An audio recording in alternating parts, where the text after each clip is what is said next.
ఉద్యోగం లేదు, సంపాదన లేదని బాధపడుతున్నారా? ఆర్టిఫిషియల్ ఇంటెలిజెన్స్ లాంటి టెక్నాలజీలో ఒక డోర్ మూసినా ఇంకో డోర్ తెరుస్తున్నాయి. సంవత్సరం మారుతుంది, అవసరాలు మారుతున్నాయి. దానికి అనుగుణంగా ఉద్యోగ అవకాశాలు కూడా మారుతున్నాయి. ఈ కాంటెక్స్ట్లో 2025 నుండి ఉద్యోగ అవకాశాలు మెండుగా ఉండే టాప్ 10 రంగాలు ఏంటో ఒకసారి చూద్దాం. Number 1, software and IT services. Conventional engineering కాకుండా AI, machine learning, data computing ఈ రంగాల్లో నైపుణ్యం ఉన్న వాళ్ళకి ఉద్యోగ అవకాశాలు చాలా రాబోతున్నాయి.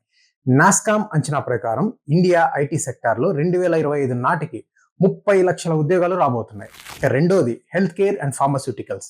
Artificial intelligence in health care, hospital management, advanced health management ఇలాంటి ఎన్నో కొత్త ఉద్యోగాలు రాబోతున్నాయి. మూడోది రెన్యూవబుల్ ఎనర్జీ సెక్టార్. 2030 నాటికి 500 గిగావాట్స్, ఇది India target. Solar panel technicians, wind turbine engineers, green hydrogen specialists ఇలాంటివి ఈ రంగంలో ఓపెన్ అవ్వబోతున్న ఉద్యోగాలు. ఇక నాలుగోది ఎంటర్టైన్మెంట్ అండ్ కంటెంట్ క్రియేషన్. 2025 చివరికల్లా ఇండియా ఎంటర్టైన్మెంట్ ఇండస్ట్రీ 4 లక్షల కోట్లకు జరగబోతుంది. కాబట్టి content creators, social media analyst, gamification experts వీళ్ళదే ఈ రంగంలో భవిష్యత్తు. Banking, finance services and insurance 2025 చివరికల్లా ఫిన్టెక్ $150 బిలియన్ చేరుకోబోతుంది. Blockchain analyst, risk analyst, wealth advisors ఈ రంగంలో దూసుకుపోనున్నారు.